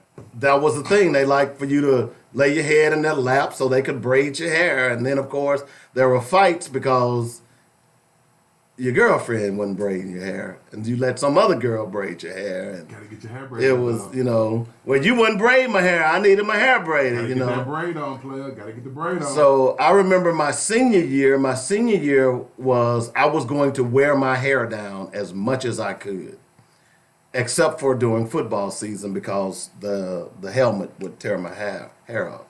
Okay. So, but then there was one day that I would wear it down, and you know, it would kind of hang out the back, and you look kind of hot, pretty hot and tempting, and you know, I'd do that. So I say all this to say that I really loved my hair, and many of you all did too. Even the Jerry curl. After a while, I had, you know, I remember when I first got my hair curled. Yeah. And the beautician said that was the prettiest curl she had ever done because I have this naturally curly hair. You know, don't hate, Robert. I know you had those cuckabugs. You had barbed wire. You know, She had said, them I've never done cuckabugs. barbed wire like this before. So the reason I'm bringing this up is because your hair is usually what defines you. You think? Okay. And and I remember, and I told this story on Saturday, but I remember that when my freshman year in college, when we went down to Southern Arkansas University, there were 16 of us who went down to SAU. Okay. And all of us had fros to some extent. Okay. And many of us took the positions of some of the upper class white boys that were there who were sorry. Okay. They got upset. One of the things that they were planning to do as what they called a rites of passage or hazing was to cut all the hair off of our bodies. Now check this out. These are country white boys. Listen. These are country white boys. Their freshman initiation was homecoming week that they would cut all of the hair off of our bodies and have us run around the dorm outside the shower, butt naked, and they would pop us on the butt with wet towels. Now wait a minute. I'm a brother from Little Rock. I ain't doing that. You ain't doing that. And God knows you ain't touching these beautiful locks on the top of my head. Okay? Word got out. All the freshmen, the brothers, no, y'all not doing that to us. So the fact that the majority of us were either playing or starting, seeing significant time, word got to coach that, hey, if they going to do this, word got to coach that if they talking about trying to attack us and cut our hair, we won't be playing homecoming. And what happened? They didn't cut our hair. That is crazy, man. Okay. I'm not down with hazing. But here's why I'm bringing this up. Okay. Is because as of late, we've been seeing a lot of companies, businesses, schools discriminating against black people because of their hair. Okay. I've been seeing story after story. I believe Gavin Newsom in California, the governor of California, passed legislation to prevent discrimination based on hair. Based on hair, yeah. Okay? Because my hair is my hair. Right on. You know, and I have a right to, you can't tell me how to, those coaches that would always say, well, you know, if you're going to play for me, I'm going to cut your hair. No, you're not. Okay? Yeah. My hair is my individualism. I'm trying to think, man. In the seventh and ninth grade, seventh grade, eighth grade, and I think the ninth grade I had a Jerry curl. And some of the ninth grade, I noticed that my Jerry curl, my dip used to hang down. Used to hang down between my eyebrows. But I realized that it was no longer hanging down there. It started to recede. So I decided, what? I think it's time that I let it all go. So in the summer of the 10th grade, I cut all my hair off. I went bald, and I was bald all throughout high school. I've been bald ever since I was 16. Ever since I was 15 years old. So I had to be like, I didn't cut all my hair off until. So I've never identified with hair at all in that respect. I've always been bald. So I cut off my hair. I'll take that back. When I went to shorter, I grew a high low because everybody on the basketball team grew a high low. Even though my high low was a little jacked up because mine started like in the middle of my head. Yeah, it was kind of like the low highlight. Yeah. It was not a cute one. It was not a cute I'm high trying low. to think. So no, I didn't cut my hair until October of 1999. Really? And the reason it's so fresh on my mind is because I cut it off to spite my ex-wife. Oh, you could have been evil. Because she loved my hair. Okay, Samson. So when we went Delilah made you cut that hair. So when we went through the divorce, when I showed up in court, the first time she saw me after the divorce, I wasn't completely bald, but I had cut it all off, and she was stunned. You're a sick brother. Got a big thrill out of that. Ha! Sick brother. But the reason I'm bringing this up is because of a kid in Texas, a teenager. His name is DeAndre Arnold. He's 18 years old. And he started growing his dreadlocks in the 7th grade. Now, as a senior at Barbers High School, he has been told that he needs to cut them shorter because they violate the school's dress code. That despite DeAndre consistently wearing the hair tied up. They said DeAndre's hair can't touch his collar, ears, or face. It never did. He's always had it up. The family has been back and forth with the school for a while on the issue, but before the winter break, school officials offered an ultimatum. If DeAndre didn't get his hair up to dress code during the break, he would be suspended. DeAndre didn't cut his hair and landed in in-school suspension. When he returned, it was then that he was told that he would not be able to walk on stage during graduation if he refused to get his hair cut. DeAndre Hopkins, who also has dreads, who plays for the Houston Texans, has told him don't cut his hair. Now, this might be something minuscule to many of you all. And that's why I went through that whole thing about growing up with my fro. Because the fro was just not about having a nice fro. Right. The fro was about protest. That's where the afro really originated from, if y'all didn't know that. Or at least that's why people in Black America was using it. Now, do yourself a favor. Periodically, I will post pictures on my wall of black people, particularly black women, in fros. And I'm going to tell you, I don't care what you say, it ain't nothing like seeing a black woman with a fro, dude. You know I'm telling the truth. Forget about all those curly locks and that long, that horsehair that y'all got. Man, a black woman in a fro, man, I might pay your rent. So my point being is that this young man now may not be able to graduate simply because of his hair.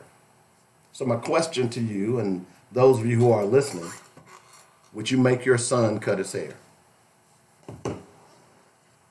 Hell no. Neither would I. No, why would I? What's the point?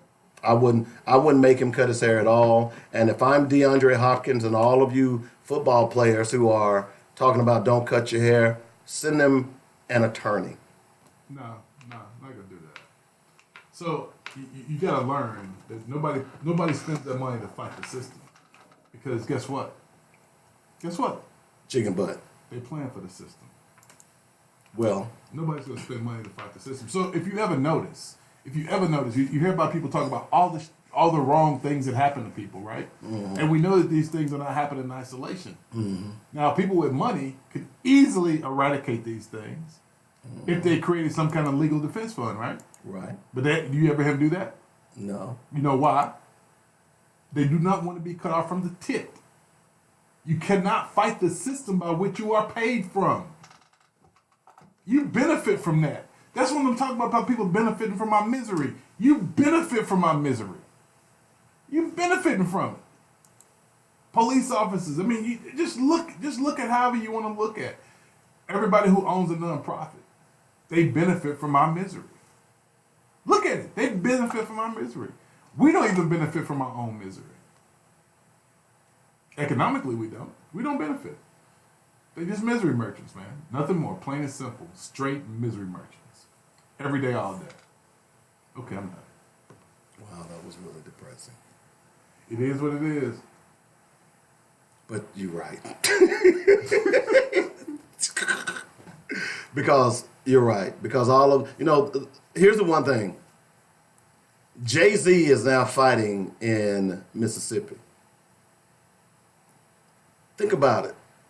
What would happen if black people that has all this money, all of this money that these athletes are earning, what would happen if you took your money out of those fake ass foundations that you created as tax shelters and actually did some good with it by setting up business incubators, by setting up legal defense funds, as Robert just stated?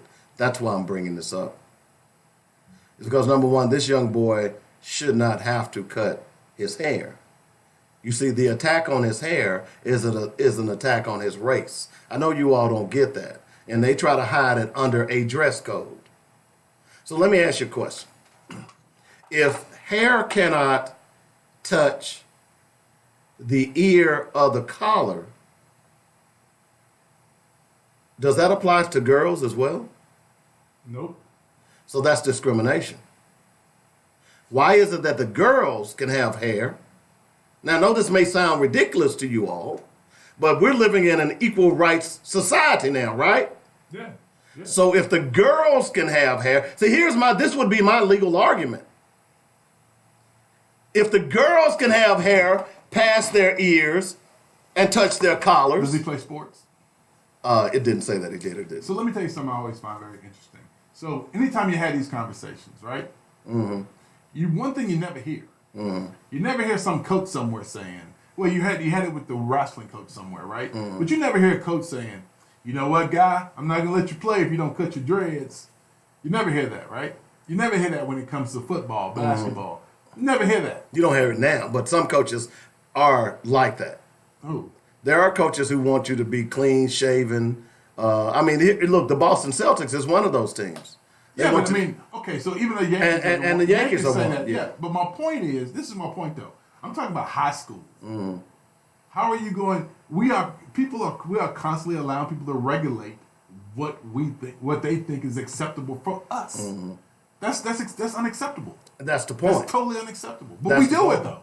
But like I said though, because we are assimilating and conforming. You have to call out if you got the Houston Texans coming out saying shit about it, and saying stuff about it. They need to put their money where their mouth is. I agree. Don't have the conversation if you're not willing to get an attorney and challenge the system so they can never do this again. And what happens is, like I said before, we have all these people who come out. I mean, I want to make a really great point because I want people to really hear me. So, Little Rock every year gets $600 million to address issues in black communities, right? Be it violence, be it food insecurity, be it unemployment, be it job training. You pick housing, the whole gamut, right? Mm-hmm. If you took that $600 million, you could put all those black folks to work. But that money doesn't go to black folks. It goes to white folks who then hire other white people to do the work. Am I knocking it? No, I'm not knocking it. But what I'm saying is that black folk need to understand that, hey, There's money out there for you. Now, I'm pulling back now. If you look at what happens anytime there's a problem in a community, right? Anytime there's a problem in any community, be it, and especially the black community, whatever issues we have in our community, they throw money at it, then they hire white people. They don't hire black people. They hire white people. I remember a couple of years ago, maybe even a year ago, Governor Hutchinson, he created some task force on crime. Not an black man on it. Or a black woman. I didn't see him. Not now? Not Ann one was on it. There has to be somebody sitting somewhere going, hey, dog, come on, man, really? And people say, and I haven't criticized the mayor, and I won't criticize the mayor. I think he's trying to do his thing. But how are you going to have an education czar and he white? And the majority of the That's people problematic in for the city me is black. on so many levels. And it ain't got nothing to do with it. It ain't got nothing to do with whatever other people be thinking. Everybody seems to think that education is a thing you fix really easily, right? I totally disagree with that. I don't think there's an easy fix for education. For whatever reason, kids are not learning or taking tests well. There is an easy fix. The problem is that people don't want to do the things that it is to fix it. Well, because they're too busy playing politics. We're not having a conversation about what really goes on in those offices, right? And nobody wants to have that conversation because then people have to be uncomfortable. You got to make teachers uncomfortable. You got to make parents uncomfortable. You got to make community leaders uncomfortable. Because listen, you didn't say administrators and politicians. Everybody's got to be uncomfortable. You don't like teachers, do you? I love teachers. You just always hate on teachers. It's one teacher. I'm gonna show you a picture of her. She is really nice. She's my favorite teacher. I wish she was my first grade or third grade teacher. Well, I'm just saying, she's really nice. I noticed you left out the little politicians. I'm leaving. I haven't left anybody out there. Don't do that. So you always trying to go there, bro. What? I'm just saying. My point is that we're constantly having these conversations around education, and the one thing that we're not talking about that we have to talk about is until we decide as citizens that we're no longer going to support the BS that's being done to us, and by that I mean we say we are against crime. We say we tired of crime. We don't want no more crime. We support all the things that create crime. We support them all. We don't say anything about them. Education, horrible communities, police brutality, all the things, lack of job creation. I mean, think about Little Rock. Little Rock has yet to do a job audit. How do you even know there are enough jobs here for the people who are here? There must be a job audit. Have we done a job audit? No. Everybody just keeps telling you, jobs came. Well, if the jobs came, who got them? Who got them? We didn't. If you go to MetroPlan, so if y'all get time, y'all, everybody go check out MetroPlan. It's metroplan.com, I think. On MetroPlan, it tells you how many people come into the city every day. And I think the number is somewhere around 50,000 people come into Little Rock every day for employment. You get that, right? Mm-hmm. Every day, 50,000 people come into Little Rock for employment. Now, this is the problem with this. If you understand the way tax bases work and tax revenues work, pretty soon it gets to the point that because the people who are in the city are poor or they don't make as much money, they keep raising the sales tax because they have to meet the demand, right? So if you got people who live outside your city who drive into your city, those tax dollars don't stay in your city, right? I shouldn't say those tax. Those tax dollars and the real estate income, the utility fees, all that goes to other counties, right? So pretty soon, if we keep doing what we're doing now, people won't be able to live in Little Rock. They won't be able to afford it because it'll be so expensive that they simply can't afford it. It's happening all over the country. I've mentioned Nashville often. That's how Nashville is right now. Yeah, and we're getting the same. Yeah. We're getting the same. The very apartment I lived in, $750 a month, is now $1,750 a month. Yeah, that's how Little Rock's about to become. Okay. We can't allow that to happen. The way we do that is one way is residency. We have to have a conversation around residency. Well, you got to get your leaders to start talking about that as well, but they don't want to live with y'all either. That's the problem. 855-525-5683 is the number. I want to read something to you. Take the female and run a series of tests. on her to see if she will submit to your desires willingly. Test her in every way because she is the most important factor for good economics.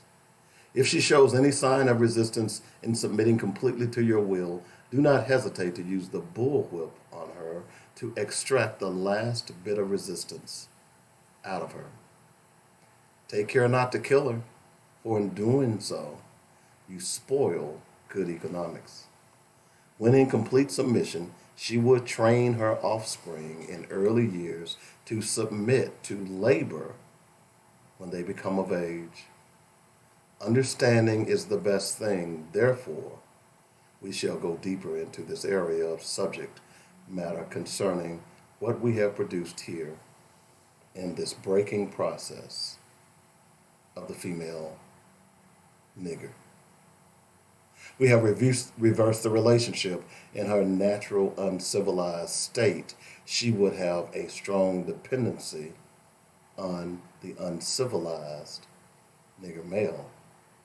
And she would have a limited protective tendency toward her independent male offspring and would raise male offsprings to be dependent like her. Nature has provided for this type of balance. We reversed nature by burning and pulling a civilized nigger apart and bullwhipping the other to the point of death, all in her presence. By her being left alone, unprotected, with the male image destroyed, the ordeal caused her to move from her psychological dependent state to a frozen independent state. In this frozen psychological state of independence, she will raise her male and female offspring in reverse roles. For fear of the young man's life, she will psychologically train him to be mentally weak and dependent, but physically strong, because she has become psychologically independent. She would train her female offsprings to be psychologically independent. What you've got the nigger woman out front and the nigger man behind and scared. This is a perfect situation of sound sleep and economics. Before the breaking process, we had to be alertly on guard at all times. Boy, that's some deep stuff right there. Wow. Do y'all know where that's from? That's an excerpt from the Willie Lynch letter. I told you throughout the week I was going to read you excerpts from it. You understand menticide now? Really what we've been talking about is our own destruction throughout this show. We do it every day. What we try to do is offer solutions. The question is, will you take heed? Just by listening, that's not going to solve the problem. You've got to actively fight against white supremacy. And that'll just be my quote for today.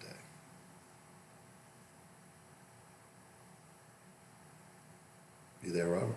I'm here. Robert? Yeah. Robert? Yeah. What'd you think about that?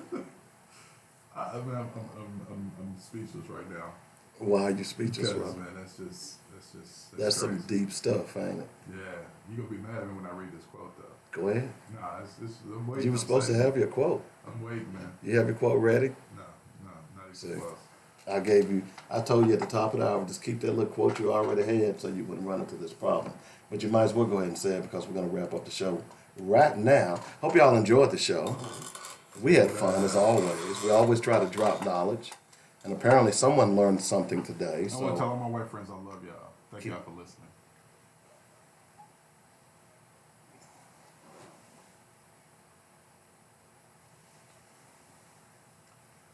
Hey, go ahead. What's up? I want to tell my black folks. I had this tingling feeling in Wow. my hand to reach across this desk and choke the hell out of you. But anyway, go right ahead. You can love anybody you want. It's a free country.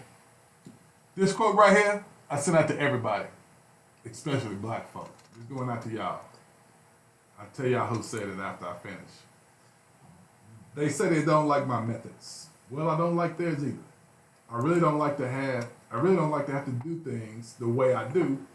I'd much rather get up before the legislator and say, now this is a good law and it's for the benefit of the people, and I'd like you to vote for it in the interest of the public welfare.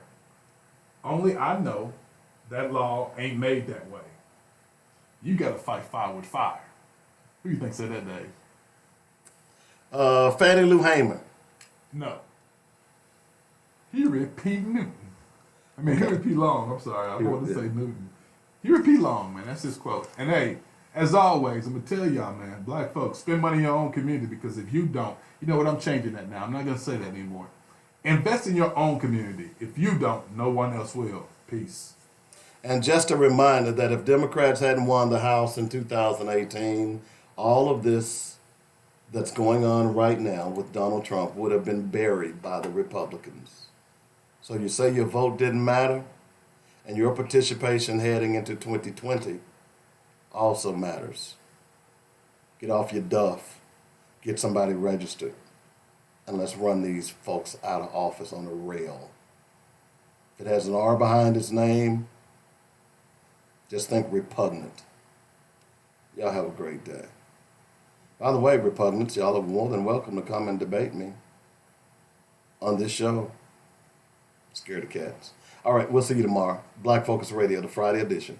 Y'all have a great day.